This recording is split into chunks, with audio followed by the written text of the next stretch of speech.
Salut à tous et salut à toutes, c'est Xana. Aujourd'hui, petite vidéo pour vous parler des mises à jour de 2025. J'en ai sauté quelques-unes, voilà, c'était trop mineur pour être fait dans une seule vidéo, donc pourquoi pas faire dans les deux. Pour commencer, donc, nous avons des nouvelles infos. Donc bien sûr, maintenant, la météo qui s'affiche par étapes sur tout simplement votre itinéraire. Nous avons, bon, un jeu, on s'en fiche, des mises à jour mineures, ouais. Et des correctifs de sécurité, ça c'est toujours important de le rappeler quand on voit que certains constructeurs encore aujourd'hui vendent des voitures avec des failles de sécurité. Alerte de circulation croisée en marche arrière, tout simplement lorsque vous mettrez la marche arrière, vous aurez un faisceau rouge et maintenant un avertissement que l'on peut d'ailleurs désactiver dans contrôle sécurité. Donc contrôle sécurité et donc juste là, alerte circulation transversale arrière. Le préconditionnement pour chargeur tierce. Alors moi au début je pensais que ça rajouterait un bouton où on indique une destination et on dit cette destination est un chargeur rapide. Et en fait non, c'est juste qu'il rajoute dans le GPS, en plus des superchargeurs Tesla, des chargeurs tierces d'autres marques. Des mises à jour mineures, toujours. La détection de la visibilité de la caméra. À la fin de session de conduite, vous recevrez une notification dans le cas d'une faible visibilité. Bref, pour vous expliquer justement en cas de problème. Donc c'est dans la partie entretien, visibilité. Donc là, j'ai pas de problème. Je l'ai fait juste après un message me disant attention, une caméra est éblouie ou obstruée et la visibilité était toujours bonne. Donc ça veut dire qu'il faut vraiment que la panne reste. La point 8, donc il y a eu la correction dernièrement en point 6. J'ai eu la point 2, point 4, point 6, j'adore.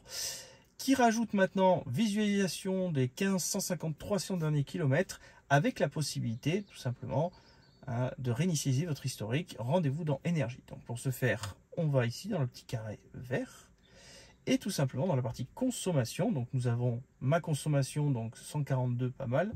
Je peux aller aux 15 derniers kilomètres, c'est cool. Il me suffit d'appuyer sur le i, d'appuyer sur effacer et je rappuie sur effacer pour que vous voyez derrière tout disparaisse. Sauf bien sûr les informations de stationnement. Tant que là, je n'ai pas branché le véhicule. Vous pouvez désormais lancer un test d'état de santé de votre batterie pour mesurer justement est-ce qu'il a la capacité. Donc pour ce faire, il suffira de se rendre dans contrôle, entretien, état de santé de la batterie. État de la batterie, pardon. Alors juste avant, une petite modification, puisque dans la partie justement entretien, nous avons une modification aussi du mode remorquage. Remorquage, donc là, maintenant on a des informations, il faut que le câble de recharge soit débranché, la clé présente, frein de stationnement serré. Et là, il suffit simplement d'appuyer sur la pédale de frein et on peut passer facilement au mode remorquage. Alors là, il s'est mis en accès facile, comme si je quittais, mais voilà. Donc il y a même un avertissement qui clignote. Et on m'indique que là, la batterie, par contre, n'est plus du tout branchée sur la haute tension. Ah si, ça recommence. Elle est revenue. Et en fait, il suffit de déplacer le véhicule et quand j'ai fini, soit j'appuie sur le bouton parking, soit j'appuie ici, tout simplement. Commencer par mettre le contact, après tu viens mettre le pied sur le frein et en premier tu desserres le frein à main. Bon, ma boîte elle est en mode P et ça je peux rien faire pour la mettre neutre. Du coup il va falloir venir ouvrir le capot et là on a un peu de démontage. Permettre d'avoir accès au calculateur car tu auras besoin de le démonter pour tourner ça d'un cran et mettre la boîte au neutre. Je vais venir mettre en place ici et pousser d'un cran. Ça va me permettre de venir mettre en place mon 3008 sur le pont. Pour terminer, donc l'état de santé de la batterie, donc c'est pour ça que je suis avec aussi peu de pourcentage. J'ai fait un bon trajet aujourd'hui, je ne l'ai pas rechargé. Et là je me dis, tiens, c'est le moment de faire l'état de santé. Donc on m'indique que durant ce test, blablabla, que l'on peut faire pas avant, enfin qu'on doit le faire tous les 6 mois. Et ce test prendra environ 11 heures maximum. Là, vous le voyez, puisque justement, il me précise bien 11 heures max. Alors qu'à l'origine, quand justement j'étais pratiquement à 20%, il me disait qu'il fallait pratiquement 17 heures. Il se base en fait tout simplement sur votre batterie, parce qu'il va falloir tout enlever, et ça avec justement la mise en température du pack batterie, ça permet de perdre un peu de batterie, mais ensuite ça prend beaucoup de temps, parce que la consommation, il n'arrive pas à tout évacuer. Donc il fait chauffer les batteries comme pour faire de la supercharge, et il laisse tout allumer histoire que ça consomme, mais c'est pour ça que parfois vous pouvez avoir 5-6 heures supplémentaires juste parce que votre niveau de charge est trop élevé. Donc arrivez vraiment avec moins de 5% et vous êtes sûr que le véhicule repartira direct derrière. Donc on lance le test. Là, il m'indique, donc effectivement, lors du test, la batterie de votre véhicule sera déchargée jusqu'à un niveau inférieur à 10%. Puis rechargée, seront temporairement désactivées, la plupart des fonctionnalités seront indisponibles. Ne laissez pas les occupants sur surveillance, évitez d'interagir avec le véhicule ou l'application pendant ce test. Et là, tout simplement, si on veut, on peut l'annuler à n'importe quel moment. C'est vrai que avant, quand on le faisait via le menu service, à moi-même je l'ai fait l'année dernière justement, on avait un petit souci, c'est que dès qu'on lançait le test, donc la voiture passait en mode service, ça c'est une chose, mais surtout elle était inutilisable tant que le test n'était pas terminé. Et si on l'annulait direct, ça pouvait mettre le véhicule dans une mauvaise situation. Donc là maintenant il me dit que ok, parking, moins de 20%, véhicule connecté à internet, pas de mise à jour, pas d'alerte de batterie, et il me dit que je dois brancher le véhicule à une prise alternative qui peut fournir au moins 5 kW.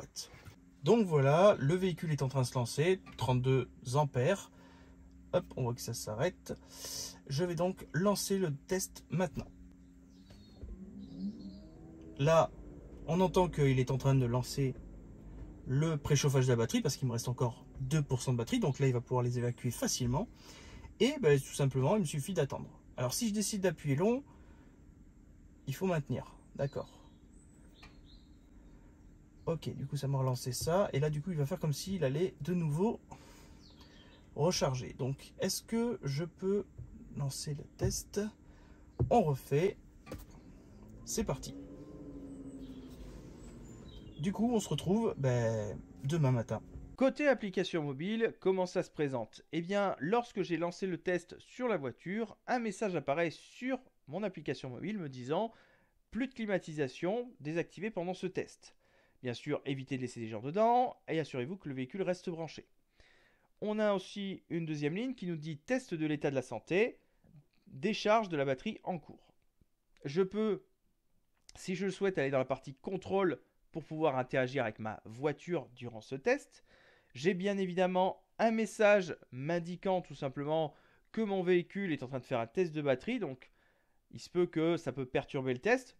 Je fais OK. Et là, ça me permet de déverrouiller la voiture, ouvrir les deux compartiments avant et arrière. Si je décide d'annuler le test, je peux le faire bien entendu depuis l'application mobile. En faisant cela, donc imaginons j'ai besoin de la voiture, d'ici 1 heure, donc vite j'appuie. Et là, l'application repasse en mode normal. Bien sûr, depuis la voiture, je vais relancer le test. Et là, vous voyez, paf, ça se termine à nouveau.